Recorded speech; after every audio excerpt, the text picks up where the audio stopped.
ॐ नमः सिद्धेभ्यः।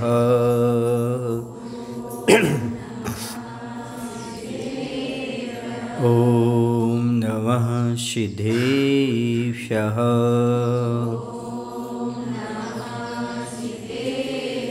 ॐ नमः सिद्धेभ्यः।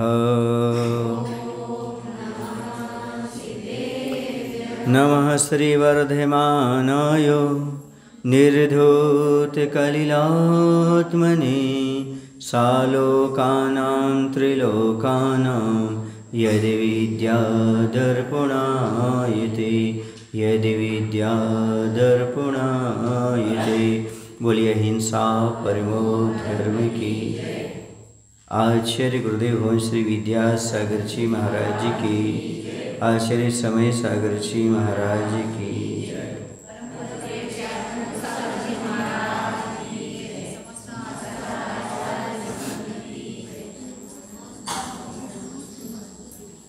जब मन की कलुषताएं समाप्त हो जाती हैं, सौ और पर के कल्याण की भावना जागृत हो जाती है, तो समझो यही कल्याण का पथ हुआ करता है। कल्याण का पथ पाने के लिए मन की कलुषताओं को समाप्त करना जरूरी होता है। जो बदले की भावना है वह समाप्त हो जाए, राग द्वेष की भावना समाप्त हो जाए तो मोक्ष मार्ग प्रशस्त होता है। ऐसा ही वहाँ पर घटित हो रहा है कि आपस में दो जगह टकरार चल रही थी, लेकिन जो शांत परिणामी थे वही तो अभी भी शांत थे, पहले भी शांत थे, लेकिन जो उत्पाद मचा रहे थे उन्हें भी सद्बुद्धि प्राप्त हो गई, क्योंकि उन्होंने पूरा प्रयास कर लिया और प्रयास में जब असफल रहे तो नतमस्तक हो गए। होता है, कितना भी अभिमानी जीव हो, जब वह सामने वाले की क्षमा को देखता है, उसके बल को देखता है, उसके आत्मबल को, परिणाम को देखता है तो नतमस्तक हो जाता है। 10 भव तक जिसने बैर किया देकर पीड़ाएं मन मानी, फिर हार मान कर स्वयं चरणों में झुक गया अभिमानी। कमठ की दशा भी यही थी। 10 भव तक खूब पीड़ाएं दी, खूब कष्ट दिया, लेकिन अंत में जाकर के वह अभिमानी भी झुक गया। ऐसे बहुत परेशान करने के बाद भी, और जब उनमें कोई परिवर्तन नहीं देखा सेठ के परिवार में, तो आतंकवाद स्वयं झुक गया। अब आगे क्या होता है, जब वो सब नतमस्तक हो जाते हैं और सेठ के परिवार के लिए समर्पित हो जाते हैं, और सेठ के परिवार में आगे चलने वाला कुंभ है। कुंभ के सहारे ही नदी पार किए थे, तो सबसे आगे कुंभ है। मान धम्म से मुक्त 9 व्यक्तियों की 2 पंक्तियां कुंभ के पीछे हैं, जो परस्पर एक दूसरे के आश्रित हो चल रही हैं। एक माँ की संतान सी तन निरे हैं एक जान सी। अब इनका वहाँ से प्रस्थान हो रहा है, और सारे के सारे परिजन तो साथ में हैं ही, लेकिन आतंकवाद की जो फौज थी वह भी पीछे आ गई। तो 9 मतलब 9 की संख्या हो गई। तो मान से रहित कुंभ सबसे आगे, क्योंकि जो आगे रहता है उसमें मान कषाय भरी रहती है, क्योंकि मैं आगे हूँ, मैं मुखिया हूँ, मैं प्रधान हूँ। पर यहाँ पर कुंभ आगे तो है, पर मान कषाय से रहित है। उसके पीछे 9 व्यक्तियों की 2 पंक्तियाँ युक्त कुंभ के पीछे, जो परस्पर एक दूसरे के आश्रित हो चल रही हैं। कैसे चल रही हैं वो पंक्तियाँ? ऐसे लग रही हैं जैसे कि एक माँ की 2 संतानों के समान, शरीर से पृथक पृथक किंतु एक जान सी। और कुंभ के साथ वह मुख से निकली मंगल पंक्ति आ गई। तो ऐसा लग रहा है कि शरीर अलग अलग है, लेकिन आत्मा एक है। एक ही माँ से उत्पन्न संतान की भांति वह चल रही है। कुंभ के मुख से निकल रही है मंगल कामना की पंक्तियाँ। यहाँ सबका सदा जीवन बने मंगलमय। छा जाए सुख छाँव सबके सब टलें अमंगल भाव। सबकी जीवन लता हरित हरित विलहंसित हो। गुण के फूल विलसित हों नासा की आशा मिटे। आमूल महक उठे बस। यहाँ पर कितनी सुंदर पंक्तियाँ कुंभ अपने मुख से निकालता हुआ आगे बढ़ता चला जा रहा है कि सबका जीवन सदा पुण्य से भरपूर हो जाए और पाप से रहित हो जाए और सबके जीवन में सुख की छाँव रहे। सबका सब अमंगल दूर हो। सबकी जीवन लता सद्गुणों से हरी भरी प्रसन्न चित्त हो। इस प्रकार की भावना वह भाता हुआ चला जा रहा है। कौन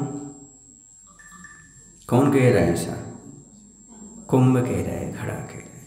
सबसे पहली भावना यहाँ पर है सबके जीवन, सबका जीवन सदा पुण्य से भरपूर पाप से खाली। देखो, हर एक व्यक्ति चाहता है कि मैं पुण्य करूं और पुण्य से हमारा जीवन भर जाए और जीवन पुण्यमय बन जाए और मेरा पाप छूट जाए। लेकिन बहुत बिरले लोग होते हैं जो ये भावना भाते हैं भगवान संसार में जितने जीव हैं वो सब पाप से छूट जाएं और पुण्य से भर जाएं, यानी सभी का कल्याण हो, विश्व कल्याण की भावना जो भाता है वह सामान्य व्यक्ति नहीं होता। वो आगे चल करके तीर्थंकर के सोपान को प्राप्त कर लेता है, तीर्थंकर प्रकृति का बंद कर लेता है। जो व्यक्ति ऐसी भावना भाता है कि हमारा तो जीवन पुण्यमय हो ही, लेकिन जितने हैं सब जीवों का जीवन पाप से रहित हो जाए, कोई दुनिया में पाप ना करे, सब धर्म में लग जाएं, सबका कल्याण हो, सबका मंगल हो, ऐसी भावना कोई विशेष आत्मा ही भा पाती है। बाकी अपना मंगल हो, अपना कल्याण हो, हम पाप से बचें, पुण्य में लगें, ऐसा हर एक व्यक्ति सोचता है। प्रायः जो भी धर्मात्मा होगा वो यही सोचेगा।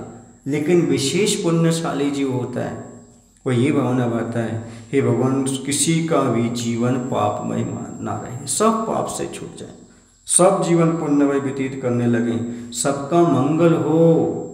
मेरा मंगल तेरा मंगल सबका मंगल हो। सुन रहे ना, इस धरती की हर प्राणी का मंगल, सबका मंगल हो।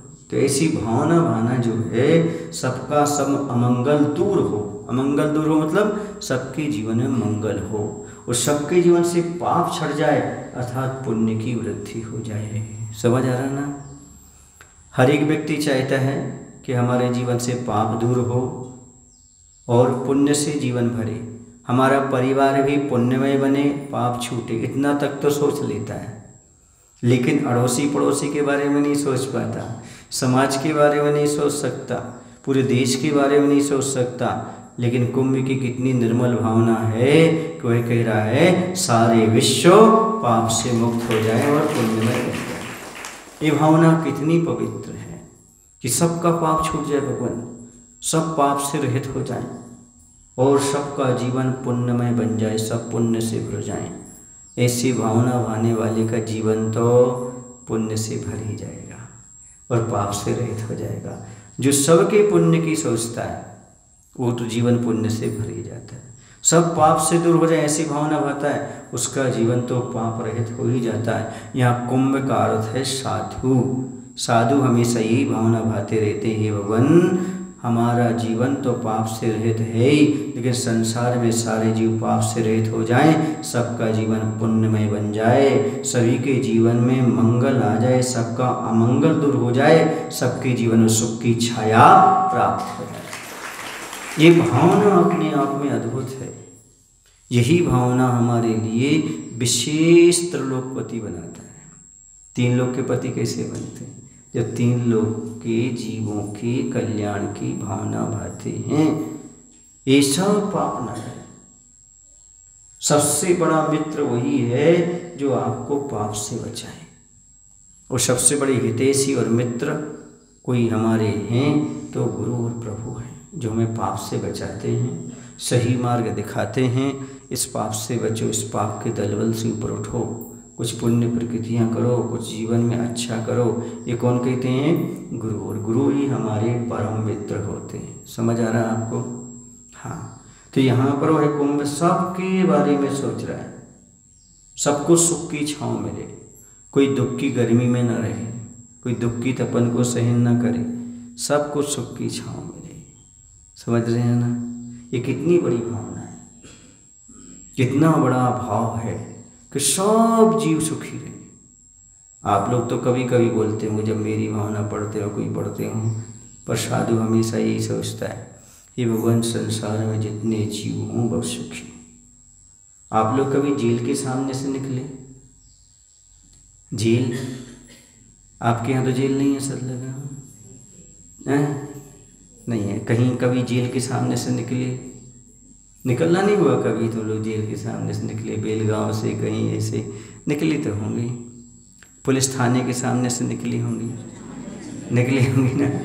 हाँ, तो वही कहना चाहता हूँ, जब कभी आप जेल के सामने से निकलो वहाँ 2 सेकंड के लिए रुक जाओ, है ना, और वहाँ निवेदन करो, हे भगवान जेल में जितने भी अपराधी हैं इनका सबका अपराध छूट जाए और जेल से मुक्त हो जाएं, स्वतंत्रता का अनुभव कर लें। जब कभी हॉस्पिटल के सामने से निकलो तो 1 मिनट खड़े हो जाओ हॉस्पिटल के सामने और भगवान से हाथ जोड़ के, हे भगवान हॉस्पिटल में जितने भी रोगी जीव हैं, दुखी हैं, तड़फ रहे हैं, रोग से पीड़ित हैं, उन सबके रोग दूर हो जाएं, सभी स्वस्थ हो जाएं और आनंद का अनुभव कर लें। ऐसा भाकर तो देखो भावना कैसा आपको लगता है। कभी गौशाला के यहाँ पहुँचो, गौशाला के यहाँ हाथ जोड़ करके, हे भगवान जितनी गायें हैं वो सब स्वस्थ हो जाएं, इनकी पराधीन पर्याय छूट जाए, अगली भव में इन्हें मनुष्य पर्याय मिल जाए ताकि ये सुख दुख को बांट सकें और अपने जीवन में दुख से छूट सकें। कभी ऐसा एक भी बार आया आपको कि नहीं आया? अभी गौशाला गए थे, आपने हाथ जोड़ के बोला क्या भगवान से? एक कायेश्वर किया, वहाँ भगवान से प्रार्थना की, भगवान इन सब मूक प्राणियों का दुख दूर कर दो? नहीं, जब भी हम जाते हैं तो एक ही बात कहते, हे भगवान हमारे दुख दूर हो जाएं। क्या बोलते? हमारे दुख दूर हो जाएं, दुख को कम मत खाओ, हैं, दुखों का क्षय हो, कर्मों का क्षय हो। नहीं, एक बार ये भावना हो, सबके दुख दूर हो जाएं। शांति धारा का अर्थ यही है। शांति धारा में ये भावना भाई जाती है, राष्ट्र मारेम, देश मारेम, गोवश मारेम, यानी जो मरी रोग आदि हैं, देश में हैं, राष्ट्र में हैं, पशुओं पर हैं, वो सारे के सारे मरी आदि रोग समाप्त हो जाएं, कोई अकाल मरण से ना मरे, ये भावना है। बोले ना, वेद नियम छिन्न छिन्न भिन्न भिन्न, गो मारेम अस्मारेम छिन्न छिन्न भिन्न भिन्न। इसका अर्थ है ये सब छिन्न छिन्न हो जाए, भिन्न भिन्न हो जाए, यानी ये टुकड़े टुकड़े हो जाए, समाप्त हो जाए। क्या? जितने भी रोग शोक हैं, ये छिन्न भिन्न का अर्थ क्या होता है? ये सब नष्ट हो जाए, ऐसी भावना वहाँ पर भाई जाती है। समझ आ रहा है आपको? ये सब दुनिया की विकृतियाँ समाप्त हो जाए, ऐसे भाव पाकर करते। आप लोग बोलते हैं ना, रोग मरी दुर्भिक्ष न फैले, प्रजा शांति से जिया करे, दुष्काल मारी, ऐसे बोलते ना। किसमें? शांति पाठ पढ़ते जब राष्ट्र में विसर्जन करते ना, तो ही भगवान वर्षा समय पर हो, तिलवर न रहे व्याधियों का निशा, चोरी न जारी, सुमन दुष्काल मारी। हाँ, ऐसा क्यों पढ़ते हैं आप लोग? ये वही भावना है। कौन सी भावना है? हे भगवान इस विश्व में ये सब चीज़ें समाप्त हों, अच्छी अच्छी चीज़ें हो जाएं। इसलिए पूजन करने वाला समझ रोज ही भावना भा रहा है कि देश में शांति हो, अमन हो, चैन हो, ऐसी भावना बनी। इसे तो कहा है कि भगवान की भक्ति करने से तीर्थंकर प्रकृति का बंध होता है। पर भाव भाषण के साथ करो। किसके साथ करो? भाव लगना चाहिए। पूजन तो करते हो पर जल्दी जल्दी कर दिया, बस मालूम नहीं क्या पढ़ लिया, क्या कर दिया, तो अंदर भाव आना चाहिए पूजन करते समय। ये कह रहे हैं जगत में शांति हो, सारे देश में शांति हो, संपूजिकानां प्रतिपालिकानां यतीन्द्र सामान्य तपोधनानां देशस्य राष्ट्रस्य पुरस्य राज्ञा करोतु शांतिं भगवान जिनेन्द्र। ये भावना भरे हम रोज। हे भगवान, सारे देश में शांति हो, अमन हो, चैन हो, ये भावना अपने आप में उत्कृष्ट है। ऐसी भावना भाने से किसी का भला हो या ना हो, अपना भला तो नियम से होता है। इसलिए कहते शांति धारा का ये प्रभाव हुआ, शांति धारा का ये प्रभाव हुआ। क्यों? हमने सबकी भावना भाई तो अपना काम हो गया। सबके अच्छा सोचोगे, आपका तो अच्छा हो ही जाएगा। अब सबका अच्छा हो या ना हो, किसी ने पूछा महाराज सब हम कहेंगे सब लोग सुखी हो जाओ तो क्या सभी सुखी हो जाएंगे क्या? मैंने कहा बिल्कुल नहीं होंगे। यदि तो आप सबके सुखी होने की भावना भाओगे तो सब सुखी हो या ना हो, लेकिन याद रखना आप सुखी जरूर हो जाओगे। और आपकी बरगनाएं भी सामने वाले पर पहुंचेंगी तो कुछ ना कुछ उस पर भी असर अवश्य पड़ेगा। इसलिए दूसरे के सुख की भावना भाने वाले को सुख मिलता है और दूसरे को दुख देने की भावना वाले को दुख मिलता है। ये नियम है। इसलिए ऐसी भावना भाव कि सभी जीवों को सुख मिले, सबका मंगल हो, कोई भी दुखी ना हो, ऐसी भावना लेकर के कार्य करो। समझ आ रहा ना? पुण्य से भरपूर हो जाए, सब पुण्य से भर जाए। जो आपके यहाँ मुनियों की प्रेरणा से अनुष्ठान होते हैं, चाहे विधान हो चाहे पंचकर्म हो, इनके पीछे क्या रहता है? विश्व शांति। क्या हो? विश्व में शांति हो और सारे नगर के लोग पुण्य में बन जाएं और पाप छूट जाए, ये भाव होता रहता है और कोई सा उद्देश्य रहता है। कम से कम जितने दिन तक आप विधान करोगे उतने दिन आपका जीवन पुण्यमय बन जाएगा। सुबह से लेकर शाम तक मालूम नहीं पड़ता कैसे निकल जाता है। पाप में मन ही नहीं लगता, घर में मन ही नहीं लगता। बोलो ना भाई, आप लोग अभी 25 समुद्र लगा के आराधना कर चुके ना, कैसा लगा उसमें? हाँ, पाप की ओर भोगों की ओर दृष्टि नहीं जाती। यही तो उत्कृष्ट भावना है, सभी का जीवन पुण्य से हो जाए और पाप से रहित हो जाए। ये सहज नहीं है, ये पता नहीं कैसा कैसा पुण्य बांधा होगा लोगों ने उस विधान के अंतर्गत, और आगे भाव भाव तक कैसे उनको सुविधा मिलेगा, सुख मिलेगा, ये परिकल्पना नहीं की जा सकती। एकमात्र फूल की पंखुड़ी लेकर के मेंढक फुदक फुदक करके जाता है भगवान की भक्ति करने, भक्ति कर नहीं पाता, मर जाता है, फिर भी सुंदर देव के रूप में उत्पन्न हो जाता है मात्र भाव करने से। तो सहज नहीं है, हमें साक्षात देखने को नहीं मिल रहा है उसका परिणाम। ऐसा नहीं कि उसका परिणाम नहीं आता है, सामने परिणाम सब स्पष्ट होता है कैसा होता है। अब बहुत पहले इन सब बच्चे जो भी आए थे ना, इन सबको पढ़ाया था। आज वो सब टीचर हो गए, पतवस्थली पहुँच गए, है ना। तो उस समय का पढ़ाया हुआ पढ़ाकर अपने छोड़ दिया, सिखा दिया, बता दिया, और आज देखो वो कितने लोगों को सुधार रहे, कितने बच्चियों को पढ़ा रहे हैं। ये सब फल दिख रहा है कि नहीं दिख रहा है? दिखता है, नहीं दिखता, साक्षी करता है। यदि उनको प्रोत्साहन ना देते, उन बच्चियों को उन्हें आगे नहीं बढ़ाते, तो आज यहाँ तक कहाँ से आते वो? बोला यहाँ तक आ गए, और वो कह रहे हैं महाराज आपकी कृपा से हम यहाँ तक आए, यहाँ तक प्रभु को अच्छा लगता है। देखो अपनी मेहनत सार्थक हो गई, अपने सामने वाले को पढ़ाया समझाया, तो कम से कम आज स्वयं मोक्ष मार्ग पर लग गए और इतने लोगों को सही रास्ता दिखा रहे। कम है क्या? बोलो ना भाई, ये प्रभावना नहीं है क्या? ये धर्म नहीं है क्या? यही तो पुण्यमय जीवन बन जाता है। तो निरर्थक नहीं जाता कभी भी। अच्छी भावना से किया गया कार्य कभी निरर्थक नहीं जाता। आज वो फलीफूल होता है, क्योंकि फसल बोने से तत्काल नहीं आती।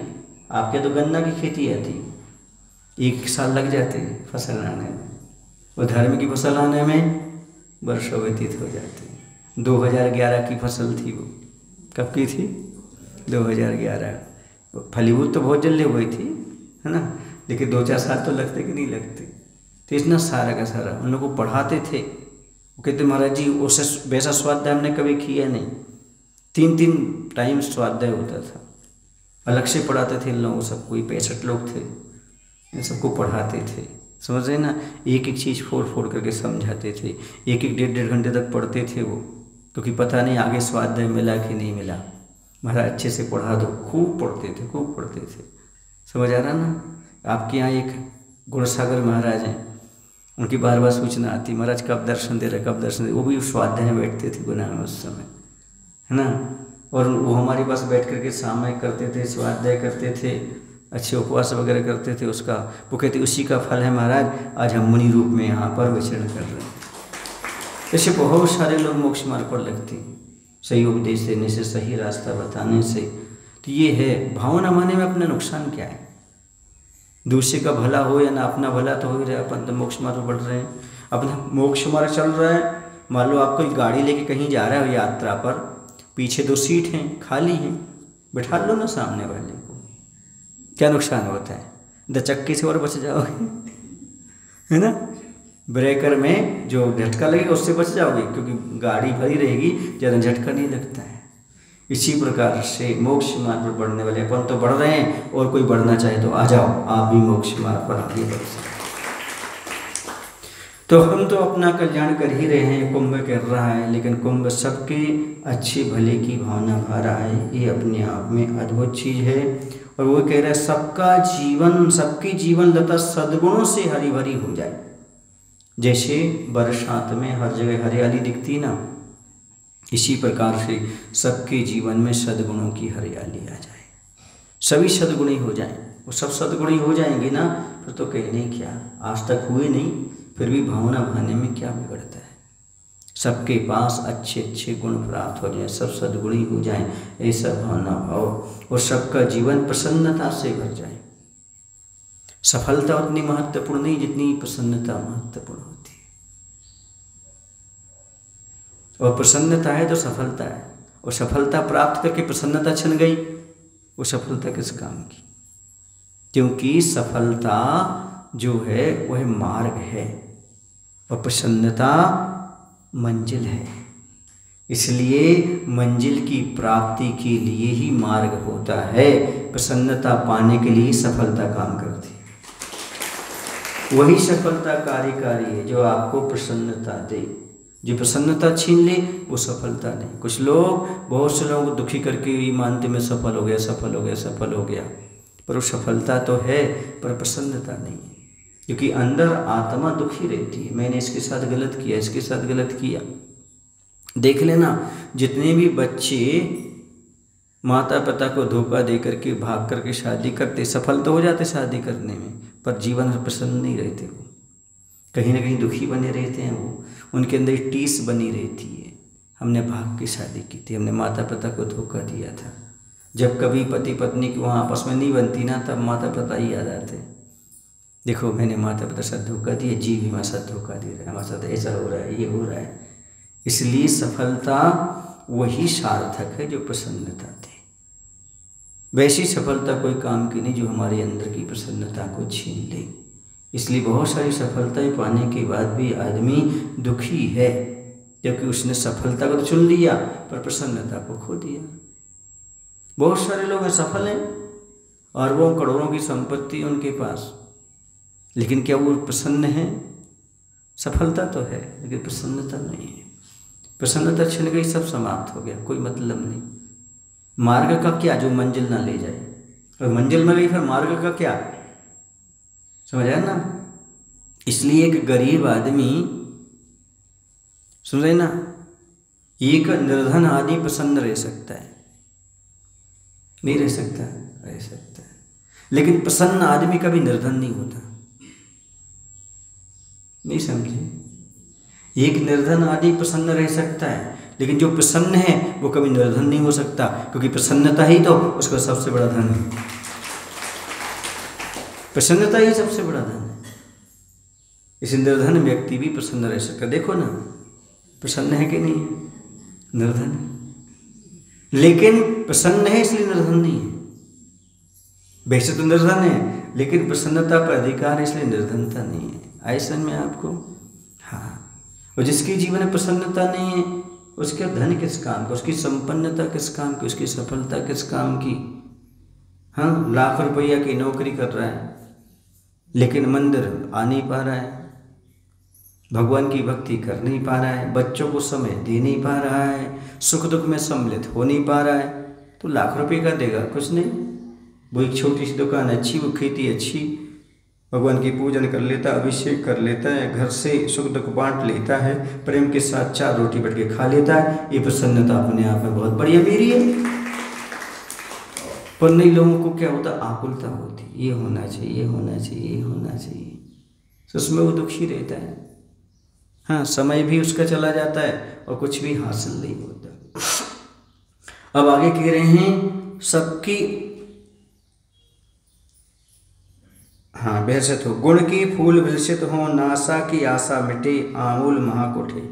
आशा समाप्त हो जाए, अर्थात सबकी असीम इच्छाएं दूर हो जाएं और सभी इच्छा रहित हो जाएं। निर्विकल्प शांत जीवन बने सबका। आज आदमी दुखी इसलिए नहीं है कि उसके पास कमी है, बल्कि और इच्छा है। लोग किसे कहते हैं? इच्छा और बनी रहना, पर्याप्त मिल जाने के बाद भी और इच्छा बनी रहना, इसी का नाम लोभ है, इसी का नाम तृष्णा है। अपने पास है पर्याप्त, लेकिन दूसरे पाने की इच्छा है, वही इच्छा दुखी करती है। कुत्ते के मुख में रोटी है, लेकिन नदी के किनारे जाता है, उसके मुख में रोटी है, नदी के किनारे जाता है, तालाब में उसकी परछाई पड़ती है, नदी के पानी में जब वो परछाई पड़ती है तो वो देखने लगता है। देखते देखते क्या करता है, वो सोचता है उस कुत्ते की ओर रोटी छुड़ा लें, तो मुंह खोलता है तो परछाई खुद की पड़ रही थी, रोटी छूट जाती, बोर चली जाती है। ये है इच्छा। इच्छा का दुख ये है, जो मुख पर है वो स्वाद नहीं लेता, दूसरे का लेता है। होता कि नहीं होता? बोलो भाई, यही होता है। आप लोगों के लिए भोजन का यही स्वाद है। क्या भोजन का स्वाद है? थाली में कुछ चीज़ रखी है ना, अच्छी अच्छी उठाई खा ली, है ना, और अच्छी उठाई खा ली। जी अभी स्वाद नहीं ले पा रहे हो, लेते जाओ लेते जाओ लेते जाओ, सीधी उतार ली, क्या स्वाद आया उसका? मुख में रखते ही नहीं है, 2 मिनट भी नहीं रखते मुख में, 1 सेकंड भी नहीं रखते, मुंह में गया और खट, और जाना तो पानी पी कर खट कर देते। होता है नहीं होता है? बोलो।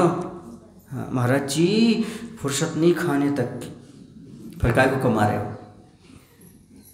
खाने तक की फुर्सत नहीं है तो क्यों कमा रहे हो? किसके लिए कमा रहे हो? इकट्ठा करने के लिए, खाने के लिए। असीम इच्छा है आदमी की, इसलिए इच्छाएं समाप्त हो जाए, निर्विकल्प शांत जीवन बने, ऐसी भावना कुंभ भा रहा है। और आगे कहते हैं, और इधर यह क्यों कुल में आकुलता दिखने लगी, कुल में आकुलता दिखने लगी, कुंभ का स्वागत करता है उसे वाल भानु को भास्कर आभा, निरंतर उठती चंचल लहरों में उलझती हुई सी लगती है कि गुलाबी साड़ी पहने मदवती अबला सी स्नान करती करती लज्जावश सकुचा रही है। अब जैसे आगे बढ़ने को हुए तो उनका स्वागत हो रहा है। क्या हो रहा है? स्वागत हो रहा है, क्योंकि विजय श्री को प्राप्त कर लिया है सेठ के परिवार ने, और सब जगह शांति हो गई है, कलह समाप्त हो गई है। तो इधर सरिता तट के किनारों में कुंभ के स्वागत हेतु आकुलता सी झलक रही है। वो जो सरिता के तट है ना किनारे, उनमें आकुलता नजर आ रही है, वो उसका स्वागत करने के लिए आतुर हैं। कैसे आतुर हैं? उदित होते सूर्य की किरणें चंचल लहरों में समाती हुई ऐसी लग रही हैं मानो मद वाली कोई नारी गुलाबी साड़ी पहने हुए स्नान करती करती सकुचा रही है। पूरा वातावरण सत्य धर्ममय हो चुका है, पूरा वातावरण हो ही धर्मानुराग से भर उठा है, और निकट सन्निकट आ ही गया उत्कंठित नदी तट। और क्या हुआ उस समय कि पूरा का पूरा वातावरण सत्य धर्ममय हो चुका है, क्योंकि आतंकवाद ने भी अपने घुटने टेक दिए हैं, वही उसमें सम्मिलित हो गया। सरिता का किनारा तट निकट आ गया। अब वो आगे बढ़ते बढ़ते सरिता तट पर आ गए। और क्या हुआ वहाँ? सर्वप्रथम चाव से तट का स्वागत स्वीकारते हुए कुंभ ने तट का चुंबन किया। अब उसका स्वागत स्वीकार कर लिया। किसका? कुंभ ने। फिर क्या हुआ कि तट में झाग का जाग है, जिसकी धवलिमा में अरुण की आभा का मिश्रण है, सो ऐसा प्रतीत हो रहा है कि तट स्वयं अपने करों में गुलाब का हार लेकर स्वागत में खड़ा हुआ है। वहाँ पर बहुत सारे फूल लगे होंगे, है ना, और सूर्य की रोशनी भी वहाँ पर पड़ रही होगी। तो यहाँ पर ऐसा हो गया कि उदय सूर्य की किरणें का तट में उठते झाग की सफ़ेदी मिश्रण ऐसा लग रहा है। वहाँ सूर्य सुबह सुबह उग रहा है तो उसका लाल कलर है किरणों का, और वो झाग कैसा है, सफ़ेद है। तो उसमें दोनों का मिश्रण ऐसा लग रहा है जैसे सरिता तट अपने हाथों में गुलाब फूल की माला लिए हुए स्वागत के लिए खड़े हों, ऐसा वहाँ पर प्रतीत हो रहा है। नदी से बाहर निकल आए सब प्रसन्नता की श्वास स्वीकारते, धरती की दुर्लभ धूल का परश किया सबकी पख्तलियों ने, फिर कटी में कसी रस्सी को परस्पर एक दूसरे ने खोल दी की। अब सुनिएगा वहाँ पर क्या हुआ, सभी लोग प्रसन्नता के साथ बाहर निकल करके आ गए, सभी की पख्तलियों ने धरती की दुर्लभ धूल का स्पर्श किया, फिर कमर में बंधी एक दूसरे की रस्सी खोल दी गई, क्योंकि घड़ा आगे था, घड़ा से बांध करके सब बंधे हुए थे, कोई घड़ा ही तैरा करके लाया था। और सबसे महिमा किसकी, रस्सी की। रस्सी ना होती तो घड़े को नहीं बांध सकते, तो घड़े से सारे लोग परिवार के कमर से रस्सी बांध के कैसे चलते, समझ रहे ना। तो कमर वहाँ पर छिल गई थी, ऐसी स्थिति हुई। अब रस्सी बोलती है, मुझे क्षमा करो, तो मेरे निमित्त तुम्हें कष्ट हुआ। देखो हम तुम्हारे यहाँ बंधे रहे, क्या तुम्हारी कमर छिल गई, इसलिए मैंने आपको कष्ट पहुँचाया, मुझे आप क्षमा करो। ये होते बड़े लोग, सबको पार भी लगाते, सब अच्छा भी करते हैं, और कहते हैं हमसे कुछ गलती हुई हो तो क्षमा प्रदान करो। ये साधु का लक्षण है। सब कुछ देने के उपरांत भी बाद में ये कहता है, भैया आपके समाज में इतने दिन रहे हैं, आपको कोई तकलीफ हुई तो हमें क्षमा प्रदान करना, अब हम अपना आगे का रास्ता तय करते हैं। समझ आ रहा ना, क्यों, क्योंकि साधु का ये लक्षण है। क्षमा वीरस्य भूषण, महान लोग क्षमा मांगते हैं। हमारे द्वारा किसी कुछ कष्ट हुआ हो तो हम आपसे क्षमा याचना करते हैं। ये कौन कह रही है, रस्सी कह रही है। जबकि उसने सबको पार लगाया, उपकार किया, वो नहीं होता तो काम नहीं होता। फिर भी यदि मेरे निमित्त से कष्ट पहुंचा हो तो भाई मुझे क्षमा प्रदान करना। ये है बड़प्पन की निशानी। किसकी निशानी, बड़प्पन की यही निशानी है कि सबसे क्षमा मांगना। मेरे निमित्त से आपको कष्ट हुआ हो, आप लोगों को तो बहुत कष्ट हुआ होगा चतुर्मास में, है ना। महाराज की रही थी वे, चर्या कराना पड़े, फिर 3 बार क्लास में आना पड़ा, फिर विधान किया नहीं हुआ कोई कष्ट? अच्छा, तो और दे दें कष्ट? हाँ मतलब हुआ है तो कह रहे और दे दें पकड़ गए। तो यही होता है, महापुरुष रहते हैं तो उनके द्वारा आपको कहीं कष्ट हुआ हो तो वो क्या कहते हैं, भैया मुझे क्षमा करो, तो मेरे निमित्त से तुम्हें कष्ट हुआ है। तुम्हारी दुबली पतली कटी पर वह छिल छल गई कर और घटी कटी सी बन गई है। लो तो तुरंत परिवार ने कृतज्ञता अभिव्यक्त करते हुए कहा कि, वो कह रहे आपके देखो कटी जो है ना छिल गई, यहाँ पर निशान बन गए हैं मेरे निमित्त से। कौन कहते हैं, रस्सी। तो उसके बाद क्या हुआ, तुरंत परिवार ने कृतज्ञता ज्ञापित की। कृतज्ञता मतलब किए गए उपकार को स्वीकार करना, कृतज्ञता कहलाती है।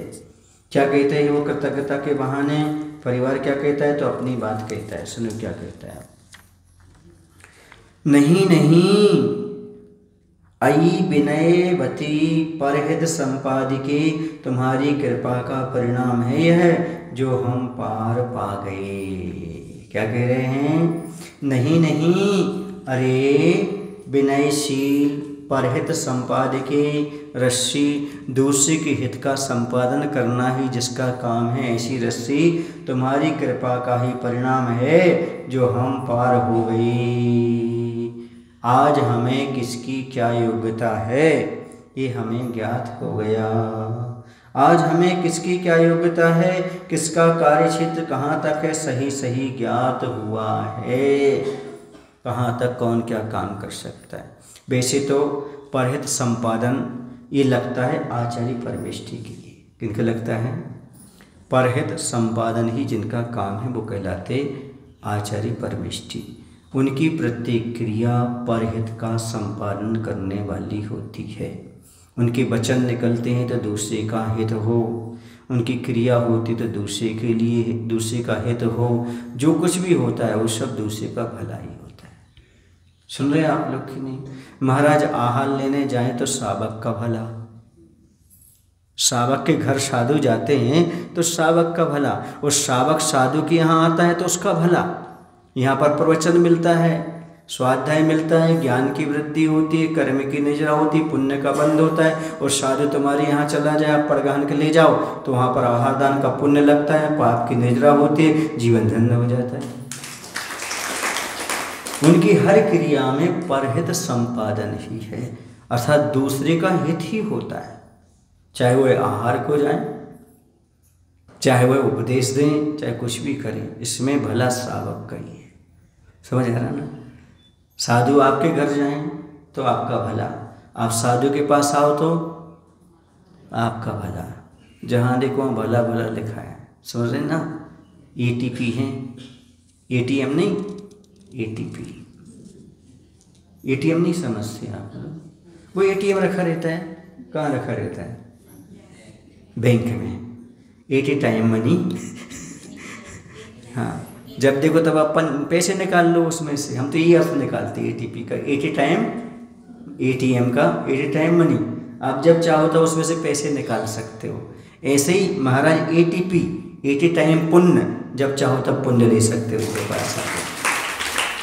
नमस्कार करो तो उच्च गोत्र का बंध हो गया, भक्ति करो तो सुंदर रूप की प्राप्ति हो गई, स्तवन करो तो कीर्ति फैल गई, और दान करो तो भोगो भोग मिल गई। बोलो ना, ये सब पुण्य प्रकृतियाँ मिलती हैं साधु की। प्रणाम करते ही पढ़ते उच्च गोत्र, प्रणाम करते ही उच्च गोत्र का बंध। इसलिए हमारे मुनि महाराज ATP हैं, एटी टाइम पुण्य।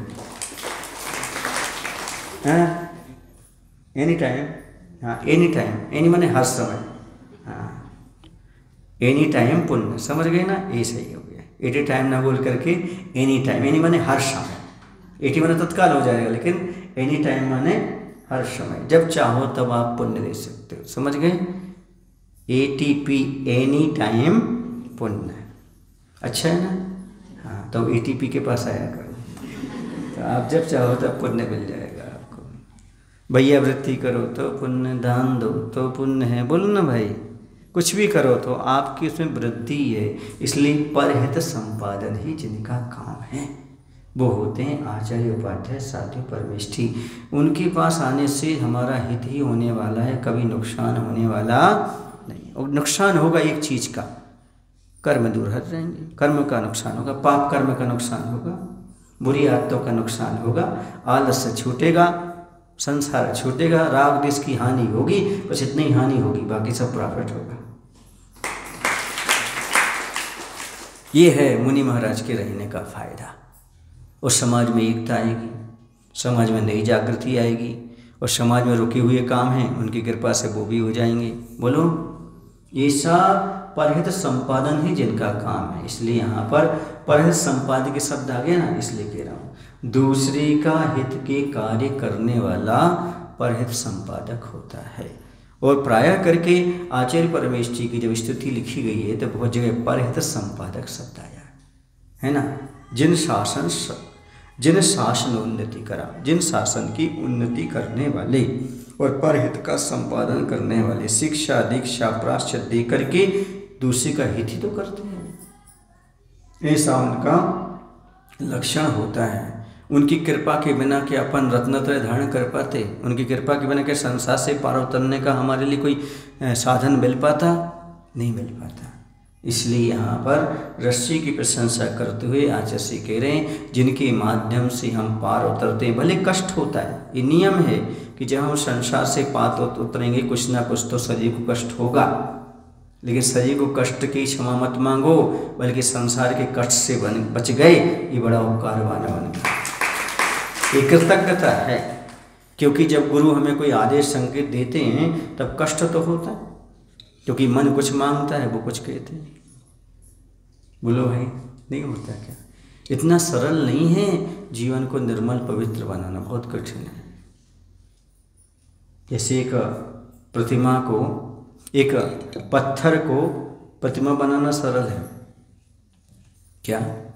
अच्छा सुनना, ये एक पत्थर को प्रतिमा बनाना सरल है, क्योंकि जब शिल्पकार छेनी हथौड़े चलाता है तो पत्थर कुछ नहीं बोलता, चुपचाप सब सहन करता रहता है। लेकिन इंसान को तराशना, बहुत कठिन है। इंसान कब हाथ हिला दे पता नहीं, कब आंखें दिखा दे पता नहीं, सुने ना। उस पर छेनी हथौड़े चलाना बहुत कठिन है। इतना कठिन काम गुरु महाराज ही कर पाते हैं। आदमी को तराशना बहुत कठिन है, उछलाई देने लगता है बीच में, ऐसा नहीं ऐसा चलाओ, ऐसा नहीं ऐसा चलाओ। पत्थर कभी नहीं बोलता ऐसा नहीं ऐसे चलाओ। इसलिए पत्थर से मूर्ति बनाना बहुत सरल है, पर इंसान को सच्चा इंसान बनाना बहुत कठिन काम होता है। लेकिन ये सब कौन करते हैं कठिन काम? गुरु महाराज करते हैं, तराश देते हैं, जो अशुद्धियाँ उसको निकाल देते, छेने हथौड़े चलाते हैं। कभी क्रोध में आना पड़ता है, कभी समझाना पड़ता है, कभी झराना पड़ता है, कभी हटकारना पड़ता है। सब करने के बाद फिर उस पत्थर को आकार देना सरल नहीं है। जब पत्थर से मूर्ति बनाना सरल नहीं है, फिर इंसान को तराशना तो बहुत कठिन है। और हमारे आचार्य गुरु विद्यासागर जी महाराज ने तो सैकड़ों मूर्तियों को तैयार कर दिया। ये परहित संपादन का काम दुर्लभ होता है। ये जो करते हैं वो ये भी कहते जाते भैया मेरे माध्यम से आपको कष्ट तो नहीं पहुंचा, और करते भी जाते। ये उनका बड़प्पन होता है। सब करने के बाद भी कभी मान कसाया नहीं, कभी मैंने ऐसा किया, ऐसी भावना उनके अंदर नहीं आती। ये बहुत दुर्लभ चीज़ें होती हैं। ये पंचम काल में मिलना बहुत कठिन चीज़ है, जो हमें तत्व प्राप्त हुआ है। तो परहित संपादिके, तुम्हारी कृपा का परिणाम है ये सब कुछ। अब मालूम पड़ गया किसमें कितनी क्षमता है, कितना कार्य क्षेत्र है। केवल उपादान कारण ही कार्य का जनक है, यह मान्यता दोषपूर्ण लगी। निमित्त की कृपा भी अनिवार्य है। मात्र उपादान से कार्य होता है ऐसा नहीं।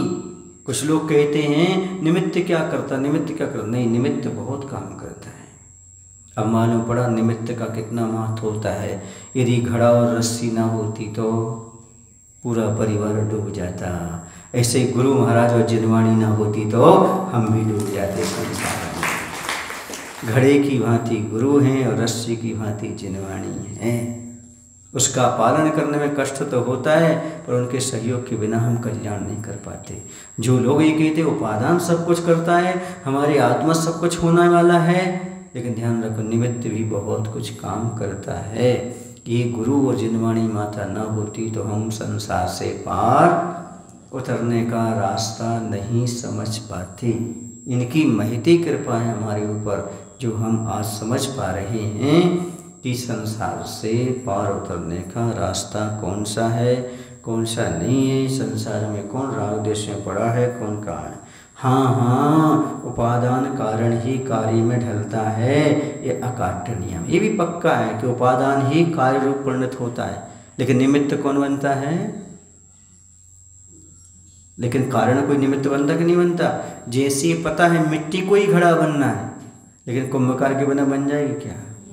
हाँ, ऐसे पता है मुझे ही सुधरना है, मुझे ही कल्याण करना है, क्योंकि स्वयं के अलावा कोई दूसरा में सुधार नहीं सकता। पर गुरु निमित्त मिलते हैं तो हमारी उपादान क्षमता बढ़ जाती है। ये समझने की बात समझ आ रहा है आपको? आ तो गया महाराज जी, पर कभी कभी लगता है कि गुरु को स्वीकार करें कि नहीं माने, निमित्त को माने कि नहीं माने, निमित्त कैसा काम करता है। तो आचार्य जी ने बहुत सारी गलत मान्यताओं का खंडन इस ग्रंथ में किया है, जिसमें मोक्षमार्ग ग्रंथ में। एक तो अवतारवाद का खंडन किया, सुने ना। दूसरा, निश्चय व्यवहार के बिना नहीं होता, ये बात सिद्ध की। बहुत सारी बातें। और पुण्य के बिना आगे प्रगति नहीं होती, पाप का प्रक्षालन के बिना काम नहीं चलता। ये सारी बातें आज ने यहाँ पर रखी हुई हैं। और सबसे बड़ी बात बता दी, निमित्त के बिना काम नहीं चलता। उपादान में होता है कार्य, लेकिन निमित्त भी बहुत बड़ी चीज़ होती है। जैसे अनादिकाल से पड़ी हुई मिट्टी थी, लेकिन जैसे कुंभकार का निमित्त मिला, वही मिट्टी को खोद करके लाया। खोद कर लाने के बाद उसने उसको गलाया, खूनने के बाद उसे चाक पर रखा। चाक भी निमित्त बना, कील भी निमित्त बनी। उसे बनने के बाद फिर उसके लिए घड़े का आकार दिया, हाथ भी निमित्त बना। और आकार जब बन गया तो उसे सुखाया गया। सुखाने के बाद अग्नि भी निमित्त बनी, अग्नि परीक्षा दी, तब जाकर के वो घड़ा बन पाया। ये सारे निमित्तों को स्वीकार करना पड़ेगा। बहुत से लोगों का जीवन में सहयोग होता है उन सभी को स्वीकार करके ही आगे बढ़ा जाता है। बोलो महावीर भगवान की जय। आचार्य गुरुदेव श्री विद्यासागर जी महाराज की जय। हे प्रभु, हम सभी को इतनी शक्ति, इतनी बुद्धि देने की कृपा करो ताकि हम सभी लोग अपने जीवन में स्वयं का और सभी का कल्याण हो, ऐसी भावना हर समय भा सकें। नमोस्तु।